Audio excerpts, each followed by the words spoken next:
Hi, my name is Dr. Florencia and I'm a licensed psychologist and a relationship coach, and I help modern day women break free from unfulfilling dating and relationship patterns and provide them with evidence-based tools to create the relationships that they desire. Today I'll be speaking about how anti-blackness and anti-fatness kept me stuck in relation to dating and relationships. It kept me stuck in very unhealthy relationships, in fact. And why it's an important discussion to have is because from a very young age, I was told that I was not worthy. Pretty much because of the way that I looked. So how people perceived me, how people treated me based on their perceptions, heavily distorted my view of myself, but also the view that I had created, or the perception that I had created about myself, right? And that's incredibly important to know and to delve into as you go on to date other people or to go into relationships, because what you are familiar with will most likely be repeated patterns. They will get repeated in one way or another. If you don't have that awareness, you will find yourself stuck. As simple as that.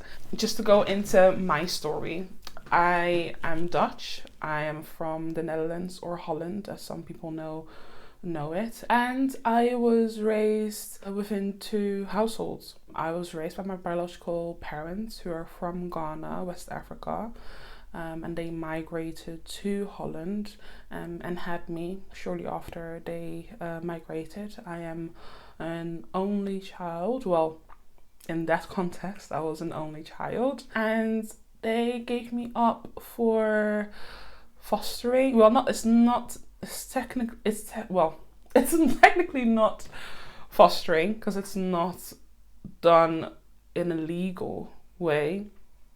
But there was a system that was quite popular in the 90s, the 80s as well, where first generation migrants would give up their children into care, and to be raised by working class or middle class white families, essentially. So they would pay a sum every week or every month to those families directly for them to look after the children. And those families tend to have multiple children that they would look after. The reason for why migrant parents would do that at the time is so that they can continue to work or continue to invest time into themselves, into their education. That's why I was in this situation. So my foster family, as I would like to call them, they were incredibly loving. I had a great relationship with my foster mum, and she had a daughter and a son who were a lot older than I was, and I was one out of, I believe, 5 foster children who were also from Ghanaian backgrounds. So it was a large household, but it was fun, and I did feel cared for and loved, especially by my older sister, let's say, and my foster mom, because they just treated me with so much love and care, and I would stay there basically from Monday to Friday, and I would go back to my biological parents over the weekend. And the experience that I had in my biological household was vastly different to what I experienced with my foster family, in the sense that it was abusive. My mom was, or is, narcissistic. I mean, she's not formally diagnosed or anything, and I don't think she ever will be, but she definitely has a personality disorder, and she has narcissistic. So it sounds very far-fetched, But it really felt as though that she was determined to make my life miserable. And I never really understood why. So all the time she would call me really nasty names, and she would always speak about how ugly I was, and how dark I was, and I needed to, like, she bleached my skin from a very young age without me actually realizing what she was doing. And yeah, like, she was constantly badgering me about my weight, about the way that I looked, and it was never good enough. And it was very, very emotionally tumultuous, very, very emotionally violent, physically violent as well, because she would, discipline me, usually through physical means. And yeah, it was just absolutely horrible environment to live in. Every time when I spend a weekend at my biological family, I would feel so relieved to go back to my foster family, on a Monday or Sunday evening rather, because I was no longer in that hellhole that is meant to be my home. But saying that, although I did have a good experience with my foster family, I did go to a school where I was raised in a predominantly white area. I would say at that time, obviously I don't know the official stats, but it looked as though that it was 95% of the population in that area was of white heritage. The school that I went to, I was literally like 1 out of 10 racially minoritized children in the entire primary school. There's like pictures that I saw not too long ago, old pictures of me as a pupil, and you could literally spot the black kids in the picture, in a sea of white kids. Incredibly difficult, not just being the minority, but experiencing very vicious bullying because of the fact that you are black, and that you are dark, and that you are bigger than the average kid as well on top of that. So I had a very, very, very difficult time growing up, and that has led to me developing this really skewed view of myself, because on one hand I'm experiencing love and affection from my foster family, but these people are white and they don't understand the struggle that I had at school. Yes, they would, stand up for me. They would, every time when I came home crying because I was bullied, or that I was targeted for some reason, or that I was othered in some way, they would always go to, come to school with me the next day and kick up a fuss, and, and stand up for me and whatever else. I've always witnessed it, but I knew that deep down inside I just would not or couldn't understand what it's like for me. When I, as a child, went up to my bigger sister, because my bigger sister used to tan quite a bit, like having tanning beds at home was a thing back then. So she would tan a lot.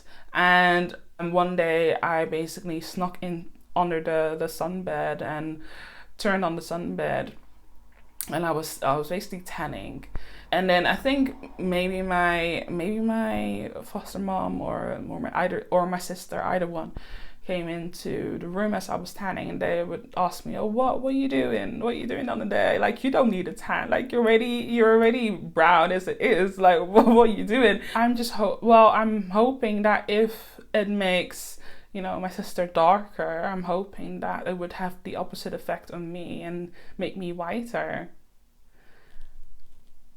And they, I don't think they, I mean, maybe they laughed it off or whatever. I don't know how they responded to that. I'm sure they've told me, but I've forgotten. But that is how deeply lost I felt from a very young age, because I just so desperately wanted to fit in and not be the other, not feel penalized or be penalized for being different, you know. And on top of that, you know, the people who do look like me, you know, meaning my biological family, or my parents specifically, they treated me horribly. Or specifically my mother, then she treated me horribly, and my father didn't really do much to stop her. That was an incredibly unsafe environment. So just figure, how do you navigate that as a child? You know, how do you understand that the people who look like you treat you horribly, and people who don't look like you, well, at least who you live with anyway, you know, treated you with all the kindness and love in the world, but they could not fully understand why others would treat you the way that they would treat you, because of the way that you look, right? So it was incredibly lonely that I did have at the time. They didn't really get it, because they all lived in urban areas. They weren't minoritized in that way. I mean, yes, they experienced anti-blackness, but it was just different, you know.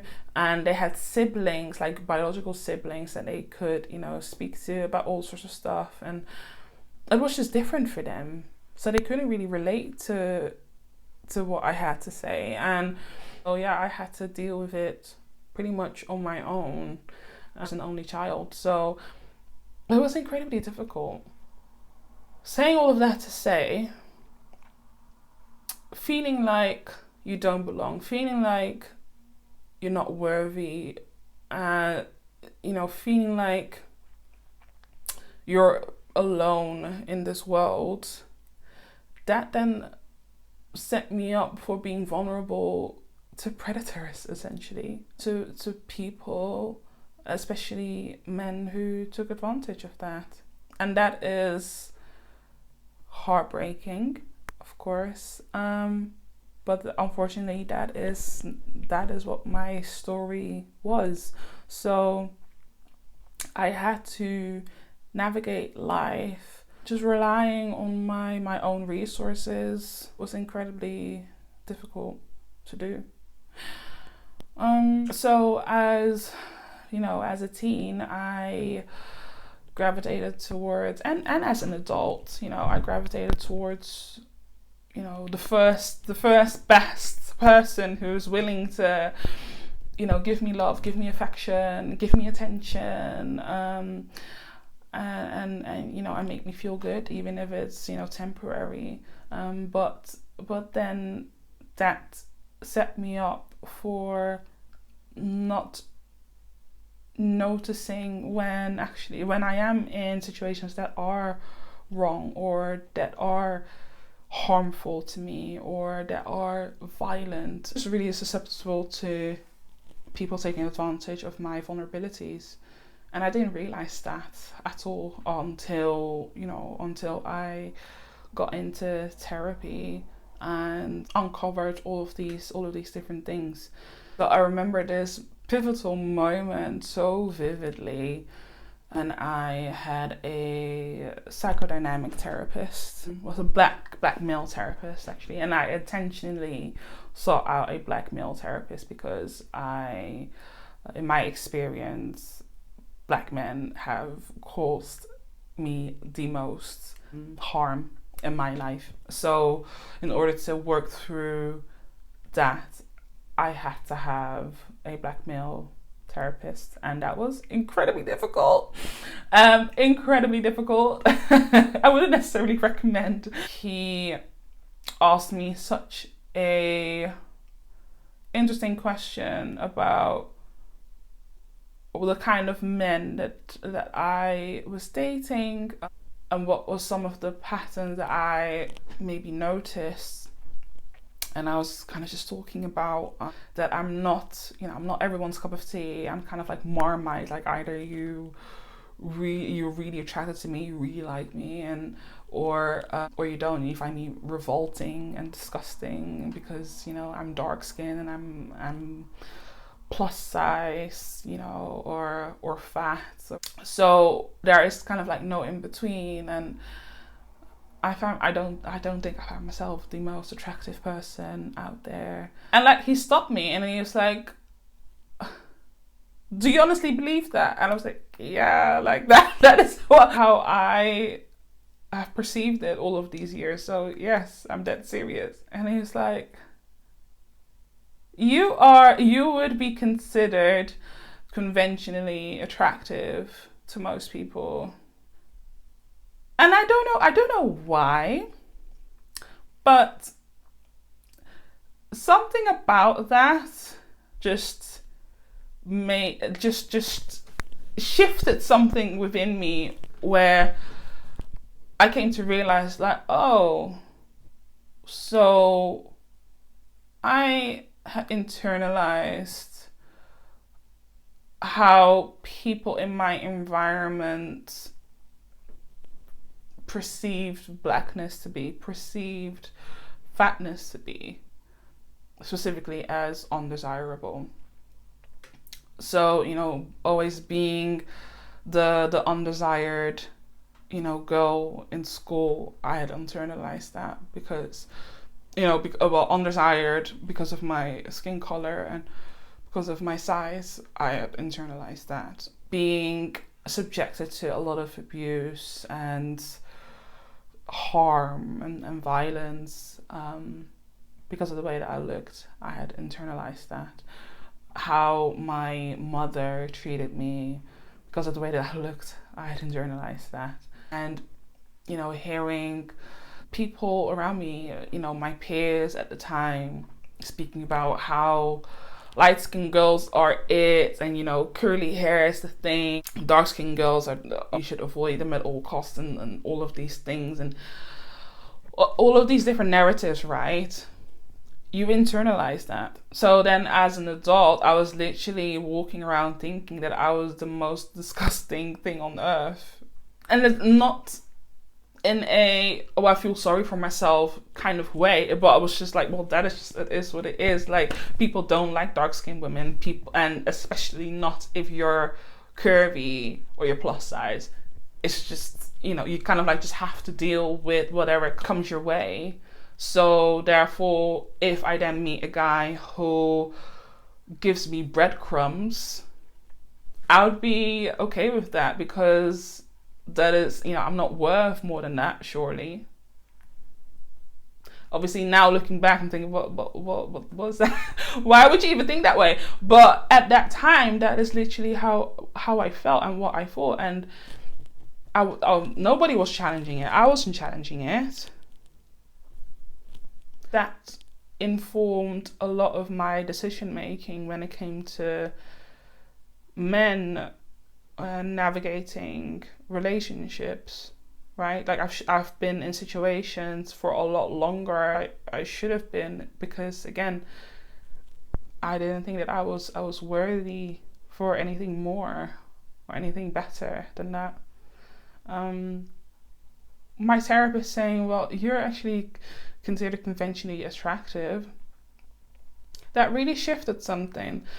And then for some reason I just started to move a bit differently, and I don't know why. And actually no, I do know why that is. I think it's also because I found him conventionally attractive, which is, that's a whole other video for another day. if you want to hear that story, how I fell in love with my therapist, comment below. It's hilarious. But yeah, I found him conventionally attractive. So, in my mind at the time, I didn't think that I was good enough for conventionally attractive men, right? And to know that, oh, he finds me attractive. Oh, like he you know, and not just that, and like he's complimented on just my achievements, just who I am. He finds me funny, you know, he was very complimentary about me. And I was thinking, wow, so I do exist. People do see me. And they do see me for my, well, I wouldn't say for my worth, but they see me, they see the whole me, and they are embracing of that. I'm not being penalized anymore. I'm not being punished anymore for being me. I'm just fine. I don't have to change in order to be treated better. I can just be and expect more. I don't know, you know, if it was the right move from a therapy point of view, but it was definitely something that I needed to hear in order to have that breakthrough for me. So long story short, having a solid understanding of who I am, what I have been through, how has that shaped me, lays the foundation for how I seek my partners, how I date, and the type of relationships that I have. So starting that journey of knowing yourself in a incredibly deep and meaningful way is so incredibly important. So that's it for today. It was quite heavy.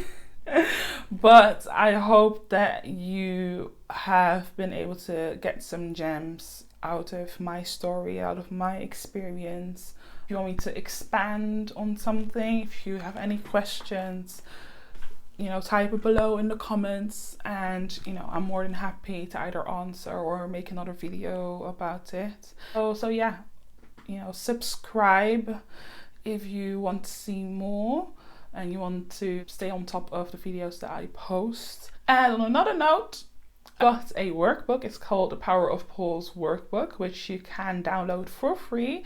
I will link it in the description below. It's basically for anyone who is currently dating and you find yourself worrying why the person that you're dating hasn't responded back. And instead of worrying for hours and hours and hours, I want you to take pause and take 5 minutes to complete this workbook, because that will help unlock so many different things for you. It will help you assess your values, but it will also help you assess whether the person you're dating at the moment is the person for you, and whether it's something that you should pursue or not. I will see you in my next video. Bye-bye.